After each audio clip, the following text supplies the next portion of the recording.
Bueno, hoy se produjo la primera cumbre organizada por el nuevo gobernador de Puerto Rico, que ya lleva 7 meses, pero es el nuevo gobernador, no había hecho ninguna cumbre, Ricardo Rosselló, y hoy se dio, y muchos plantean que hay algo distinto a esta cumbre, a cumbres anteriores por los participantes, los temas y quizás por el formato. Aquí hay 4 integrantes de esa cumbre, conversemos con ellos a ver qué pasó allí y si hay futuro detrás de esto. Aquí está Manuel Sidre, nuestro querido amigo Manuel Sidre. ¿Cómo estás, Manuel?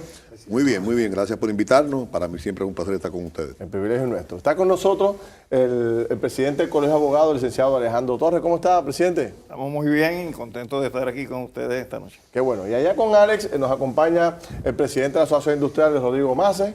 Así es, Ferdinand, y también Ramón Leal, presidente de Azores. Bienvenido, buenas noches. Buenas tardes a todos. Buenas tardes a todos. Bueno, ¿qué pasó allí? Empiezo contigo, Manuel. ¿Qué pasó allí? Tú has estado en algunas cumbres, varias cumbres. Sí. ¿Qué diferencia tiene esta cumbre a otras como esta? Rápidamente, el dominio de la disciplina. El dominio de la disciplina. El manejo de la agenda. El enfoque de los tópicos. Y la organización de su equipo. ¿Qué no estuvo de la forma en que yo hubiese preferido? De que le dio demasiada exposición al mundo político dentro de la cumbre. Pero eso está en el DNA. ¿A quiénes te refieres? En el DNA. Sin embargo, yo creo que Rodrigo va a ampliar sobre eso. Hizo algunas declaraciones que viniendo de la boca de un estadista, específicamente sobre la manufactura, arroja unas esperanzas. Pero el propósito fundamental para el que te convocaron es ¿para qué? ¿Un frente común con temas específicos? ¿Salud? Tres áreas. El presupuesto norteamericano, que no el presupuesto, la parte de lo que es la reforma contributiva federal. Número 2, el área del Task Force, que yo creo que eso es algo que hay que darle duro porque se invirtió y no se hizo nada con él. Y lo tercero, pues es la reforma de salud. ¿Cómo lo ve usted, presidente? Cuénteme. Pues mira, es un sentimiento encontrado, porque yo creo que lo que es la madre del problema es lo que no estuvo sujeto a debate y discusión, donde, por ejemplo, si tú planteas que tienes una serie de contradicciones con una Junta de Control Fiscal, pues la base de esa Junta es la condición territorial que tiene Puerto Rico y el problema de los poderes plenarios que tiene el Congreso sobre el país.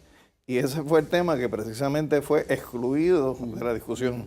Claro está, nosotros... ¿La Junta no fue parte de la discusión del tema? No estuvo en la agenda. No. Nosotros, por ejemplo, como colegio, en los pasados 4 meses, hemos cursado 3 cartas al gobernador, incluso en la primera, que es a raíz de que se le impusiera la condición territorial en la consulta electoral, de que debería darse un paso firme controvirtiendo eso, convocando a un Congreso anticolonial. Porque yo creo que en este país las coordenadas se han dado como no se han dado en muchos años de historia, donde hay más o menos un consenso de la condición territorial de Puerto Rico. Ahora, si hubiesen insertado ese tema, licenciado, que nos ha dividido por años, ¿hubiesen salido agarrados de mano o igualmente hubiésemos salido divididos de ese foro? Yo pienso que tú no puedes resolver un problema actual con las mismas soluciones que se han dado en el pasado.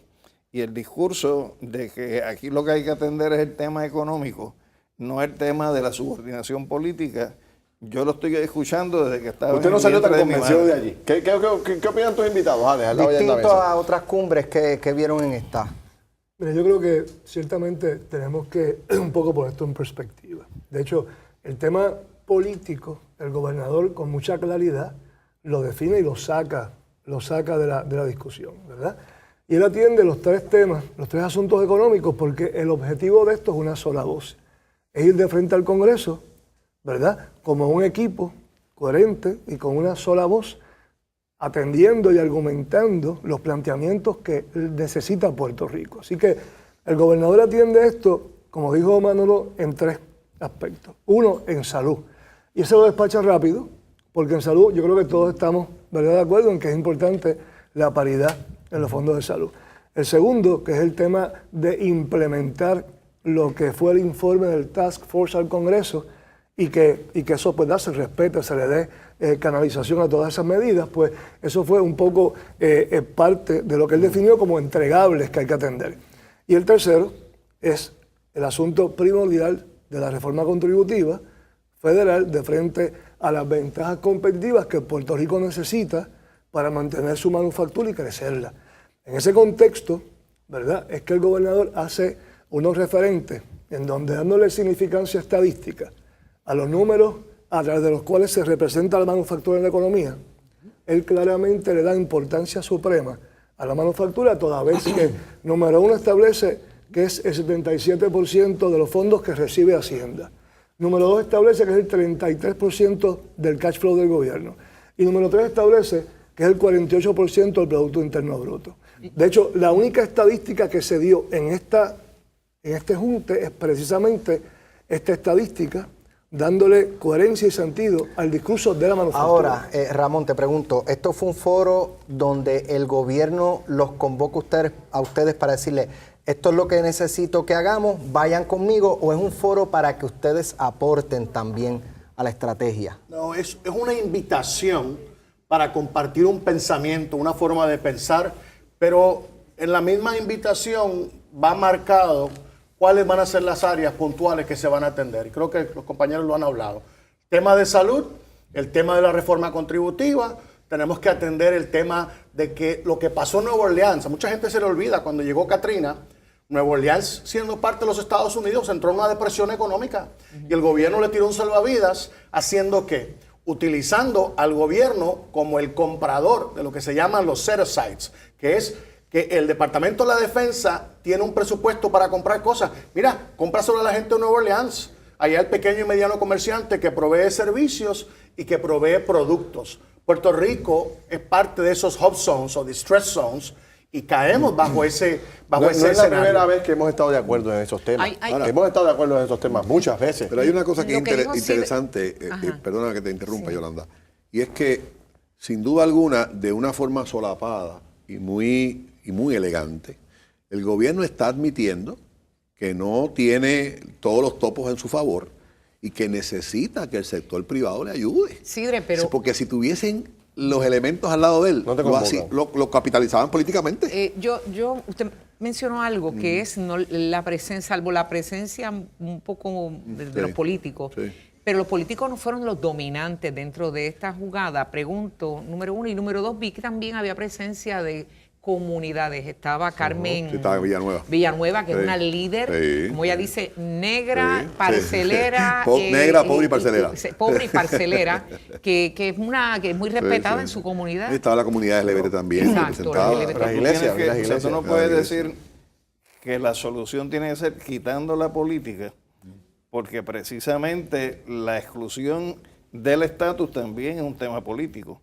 Entonces, lo que yo estoy señalando es, vamos a asumir desde una perspectiva integral la discusión, independientemente haya su etapa particular. Se puede marcar y caminar a la misma vez. Para cada cosa. Entonces, en ese sentido, si uno va al discurso de la campaña del pasado plebiscito por parte del partido que concurrió a esa votación, lo que señalaba es que el problema fundamental que tiene Puerto Rico es un problema de autodeterminación, que es un problema de tomar decisiones para romper lo que es la relación colonial y territorial. ¿Y qué esperabas entonces allí, que surgiera? Bueno, yo te digo, envié esas cartas al gobernador con la posición del colegio, pero también respeté lo que es el asunto para el cual se nos convocó. Pero ¿qué hubiese sido lo en ese ideal? sentido, ¿Qué en hubiese ese pasado? sentido, hice claro en el turno que consumí que lo que nos mantiene en esta situación de desigualdad es el Estado de Derecho, que permite que un territorio tenga Pero el menos derechos diagnóstico que lo que está. es un Estado. El diagnóstico está. ¿Qué sería el paso en el Pues caso? lo que nos puede colocar como iguales es ver todas estas situaciones, no desde la perspectiva estricta de derechos constitucionales, sino de derechos humanos. ¿Cuál es el segundo paso? ¿Cuál es el paso a seguir? Derechos O sea, humanos. que después de la reunión, que básicamente todo el mundo estuvo de acuerdo en el tema, ¿cuál es la agenda?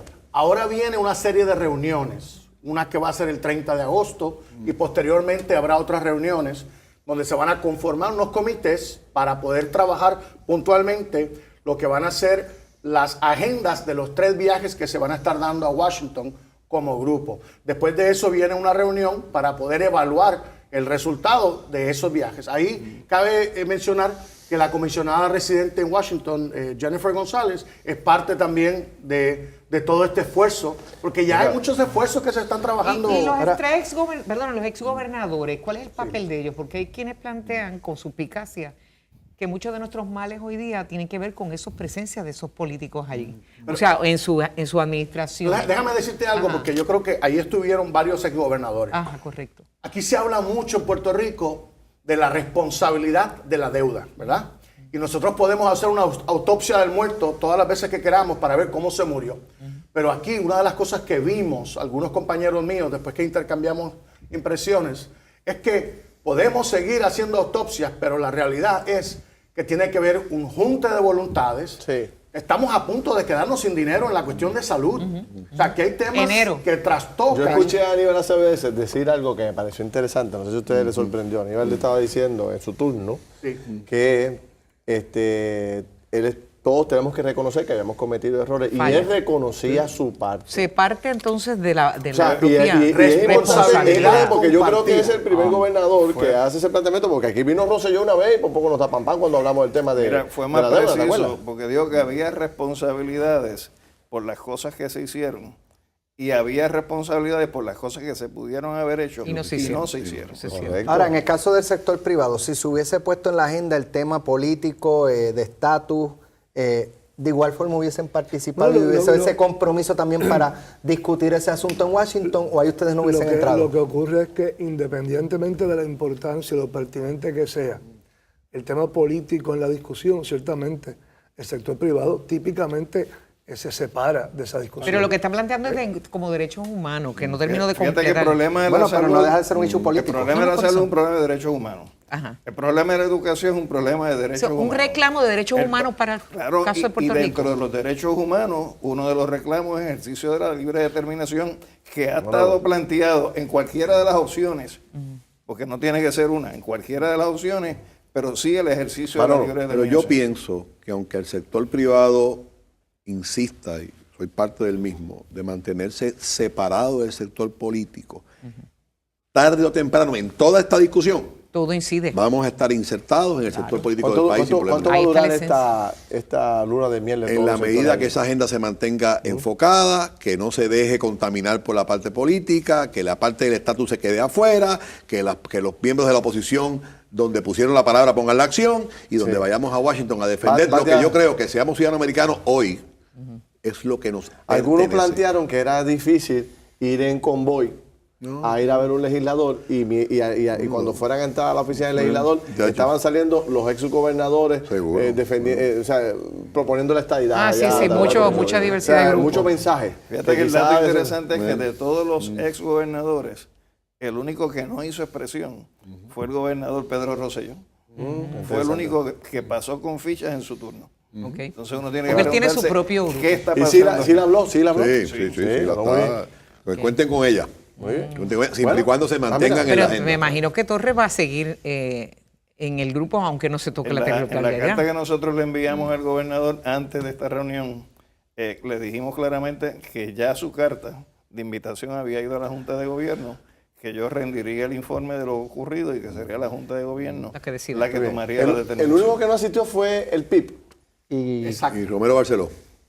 Romero Barceló y la alcaldesa. Tomás Rivera Chat creo que se excusó. Y Carmen Yulín y Tomás. Carmen Yulín no fue. No fue invitada. Y vi a Tomás Rivera que se excusó en un comunicado. La alcaldesa no fue invitada. Pero, aunque hubo personas que no fueron invitados que fueron. Bueno, yo en cuanto supe de este movimiento llamé y dije, yo estoy a bordo. Y en la medida que esa agenda se mantenga ahí, pues yo estoy. En la medida que esa agenda se contamine, pues Lugaro fue también invitada. Lugaro fue invitada. Si invitaron a Oye, después me invitaron, pero yo llamé como presentado al fin. A mí no me invitaron, pero tampoco me dijeron que no viniera. Nos dieron unas clases de cómo hacer pan. Muy rápido, pero muy rápido. Pero muy rápido. Espectacular. Ojalá que esto perdure y que tenga propósito y se logre. Porque la verdad que necesitamos ponernos de acuerdo en que sea. Y que empecemos a respetar las diferencias, si esto no es nada malo ser y diferente. que haya resultados, por amor a Dios. objetivos y resultados. Ojalá. Vamos a irse. Gracias a los cuatro, se lo agradezco. Siempre es un privilegio conversar con ustedes. Voy a una pausa y vengo con otro tema interesante. No se nos vaya.